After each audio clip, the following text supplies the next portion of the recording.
Hello, welcome to episode 40 of Full Movie Podcast, a show where we talk about those long-forgotten classics that deserve a rewatch.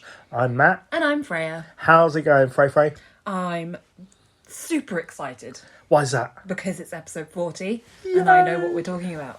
I know. I admit I am very much over the moon about this.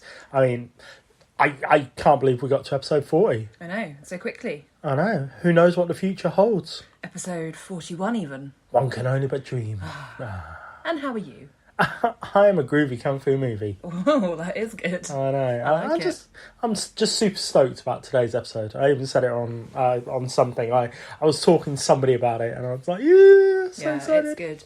And it's, it's the right atmosphere. It's a very kind of dismal, rainy autumn night. So it's a good setting for this. It is very much. What have you been watching? I have started watching the TV series of Fargo.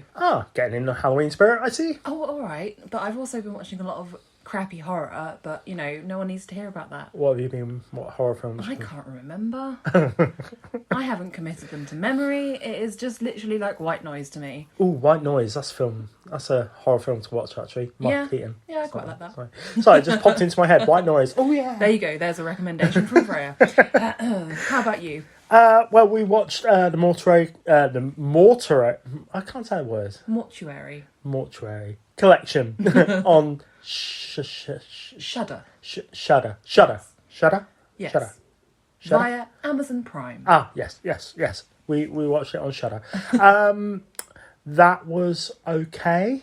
Yeah, it was okay. It was not brilliant, but No, if you want a good anthology horror film thingy to watch, I strongly recommend Creepshow. Yes, 1 and 2. And there's a new one as well. What, a third one? Oh no, TV series. Yeah. Because you've watched the third film, haven't you? Yes. That's terrible. Yes. Terrible. But the TV series, I didn't get behind that much. No, it wasn't as good. But yeah, original Creepshow 1 and 2. And Trick or Treat. And Trick or Treat, yeah. I do love Trick or Treat. A lot of people don't. I do. But there are lots and lots of these horror anthologies popping up at the moment. Yeah, Mortuary Collection was a bit too gory for my liking, though. You are a pussycat, aren't you? No, just because they were going for a very wholesome kind of feel to it, and then there was just gore in it that just didn't need to be there, really. I think the most unnecessary feature was Clancy Brown's tiny teeth. I didn't notice his tiny teeth. I just noticed that he did not look good in that makeup. Yeah. The tiny teeth. Like lots and lots of tiny teeth. It's really weird. I'm going to make you look at it. Okay. Anyway, what else? I watched the Patriots Day. Which is about the 2013 Boston bombing. It's a great film. I really, really like that film. It's one of the few Mark Wahlberg films that I actually liked. So, directed by Peter Berg. I recommend it to everybody. It's on Amazon. Okay. It's a good film. And then, because you weren't here, I watched Scream. I hate you. Thanks. Well, not really. All right, good. I just fancied it because it was there, and I was like, well, it is a classic. Yeah, why not? I'll put it on. We have some recommendations. Ooh. Yes. I can't remember where I saw this. It was some Facebook group said it was on. As we are a British podcast, there are certain films that we do not get here in Britain. Sorry, I don't know why I put on that overly English accent. I liked it. There is a film that was released in maybe early 2000s. I think it's an Australian found footage film. I think it's about 2008. Is it 2008? Okay. Called Lake Mungo. Now, it was never released here in the UK, much like the Poughkeepsie tapes or Pontypool originally, because Pontypool wasn't released over here. It took ages to come over. But yeah, Poughkeepsie tapes can't get in the UK, which is very annoying. Lake Mungo is available for free on YouTube. Brilliant. So I'm going to be watching that tonight. Yes, yeah, so definitely. I'm very much watch the trailer. It looks really good. Yes, I recommend that. I haven't seen it yet, but I recommend it. So I don't know how long it's going to be up online. Well, we're going to be watching it, so I'm sure we'll talk about it a little bit next episode. Yes. If you want to search for it, just type in Lake Mungo and the the channel it's on, I guess, is Penevant. Something like that. Penevent. Sure, I think. why not? But it's something like that. Or ANT. Anyway. What I normally do, I just look up and then go for the longest duration. Sure. Yeah, that's what I do. Makes sense. So, let's get into episode 40.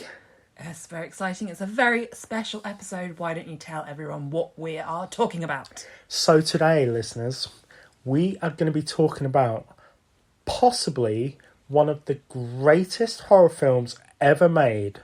We are talking about 1982's Poltergeist. The Freeling family discover that their home is infested with paranormal activity. When it starts targeting their children, they decide to call in some experts. Ooh. Directed by Toby Hooper. And before we go on, I am not going to talk about how this was directed, inverted commas, by Steven Spielberg. Okay, this was directed by Toby Hooper. Okay, that's it. That's simple. This is the truth that we are following. That's it. I'm not going to go on about that. I don't think that it needs to be said. I think Toby Hooper is a great director, and I think that he deserves every bit of praise for this. So this was directed by Toby Hooper, who, of course, he did Texas Chainsaw Massacre and Texas Chainsaw Massacre 2. He also did the TV production of Salem's Lot, Funhouse, Life Force, I strongly recommend that, and a film called Body Bags, which is an anthology series film. And actually, that's not bad. Haven't seen it for a long time, but it's quite good as I remember. It was written by Michael Grass, Mark Victor, 2 films that they have written. Marked for Death, the Steven Seagal film. Terrible film, don't bother. Cool World, the Kim Basinger and Brad Pitt animation real life film. Don't watch it, that is proper crap. And of course it was written by Steven Spielberg. Now I'm going to name some of the films that Steven Spielberg has written. They are Sugarland Express, Close Encounters of the Third Kind, Goonies, and the Medal of Honor game franchise. I did not know that until I looked it up today. That either. So, shall we just get on saying how great this film is? I think so, yes. Okay. It's fantastic. It is a great film. It really is, and there aren't that many films that you can say this about. I really can watch this anytime. Yes, me too. I absolutely adore this film. Even with horror films. So obviously I'm a massive fan of The Exorcist. I still say that this is possibly the best ghost film and also one of the best family films. Yeah. I know that, it's kind of weird to say that it's a family film, but it really does have that kind of Spielberg-esque feel to it in terms of how believable the family are, how likeable they are. Their relationship is just so great. Well, me and you have this thing about parents. Yes. Okay. Not the film with Dennis Quaid, that's terrible. So we like the film Easy A. Yes. I can't remember the name. Stanley Tucci and... I can't remember who plays No, I can't remember the other one. But the parents in that are uber cool. Yeah. They're great. In all seriousness, Steve and Diane are brilliant parents. Yeah. But because they're not, then they are also believable people. They're not just someone's parents. It's like you see them smoking weed in their bedroom. You quite often see that in films kind of, around that era, or set in that era, I think. I think it's in one of the Paranormal Activity films. You've got the kind of... Oh, that's the 80s one. That's the third one. It's nice to see the real relationship between a husband and wife who also happen to have children. Obviously seeing them, behind their closed bedroom door, messing around, joking around together. And that. Well, they're young. They are a young family. Yeah, exactly. So, but you can tell that they love each other in a real way. Yeah. It's like they're friends. Just like normal relationships are. Yeah. But they are the kind of parents that you'd want to be. Yeah. They're not, perfect parents, and it's not like in a lot of movies where, the breakfast scene is like this perfect spread of, 12 different kinds of breakfast food. No, it's the mum juggling waffles whilst their kids are throwing food at each other. Yeah. I get it. I can't wait for that in our life. That's why we haven't got children yet. Yeah. I was going to say kids. I just meant the waffles. Oh, actually. right. Okay. I want waffles small. Yeah, they are just a stereotypical family. Mm. And then, obviously, all the spooky stuff happens. Yes. Now, I'm going to say, because I was thinking about this a lot, the thing that is different from Poltergeist to a lot of other horror films and ghosty films is Diane actually finds it exciting. Yeah. You know, she's there like, oh my god, this is amazing. Look what this can do, and this, and look, our kid can slide across the floor. Put the chair there. Go on, Steve, have a look. And he's like,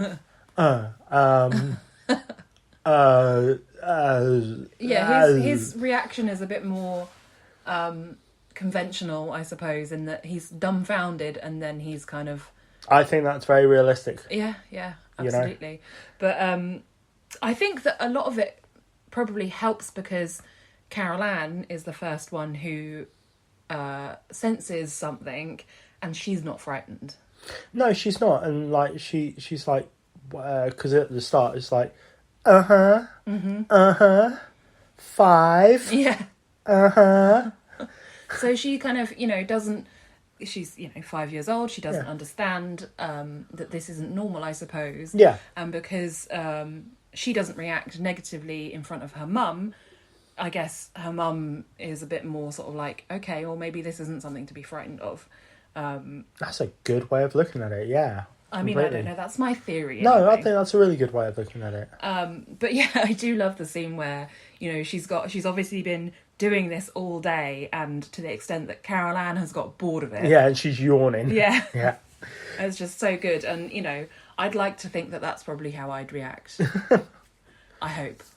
I don't want a haunting, though, really. Well, I do. That'd be really? awesome. That'd be cool. As long as they don't keep me up at night, I'd be alright. If we have a daytime ghost, I'm down with that. Chills, kind of... Well, if it moves objects, it's moving a nice cold drink from the kitchen into the living room for us. Or just a cup of tea comes floating in. Yeah. Be like, cheers, thanks, mate. Yeah. Why does that never happen? Yeah. Why are ghosts always just, a bit miserable? We need Casper. That's what we need. Casper. Yeah. I mean, I don't think I'd want to live with Casper. He seems really? a bit annoying. Well, yeah, but, still friendly. Yeah. Better than, like, the farting ghost. The farting ghost. Is one of the brothers in... Well, Stinky. Stinky, there you go. Yeah. True. Anyway. Another thing that I will say, starting this quite saying how great this film is that nobody dismisses it. In almost every horror that I can think of, it's like, oh no, it's probably just the wind, or oh no, that water is there, or oh, you probably just kicked yourself at night, or that knife's always been there. Nobody dismisses it. That's true. There's no waste of time of somebody trying to prove this is happening. Yeah. It's just flat out, there's something spooky going on. Then it's the daughter gets sucked into the TV, into the cupboard, actually. Into the closet, yeah. Into the closet. And then it's get the paranormal experts in, and they're like, well, we've experienced this, that, and the other. And they're like, yeah, So there's no wasting of time. No, exactly. And it's got great pace that only Steven Spielberg really knows. I think it's just so brilliantly done because, they bring the experts in, and the Ryan, one of the investigators, is telling them about the toy car that took 7 hours to travel across a room. 10 foot. 10 foot across a room. And the dad is just like, 7 hours, eh? Yeah. Mm-hmm. Couldn't see it with a naked eye. Yeah. Wow. And then, cutting through all the bullshit, they just unlock the bedroom door and there's everything floating around. Yeah. And it's so funny. It really is. It's a scare, but also it's very funny. Oh, that's what this film is. It's hilarious in parts. It absolutely really hilarious. There's even like little things, just like background stuff.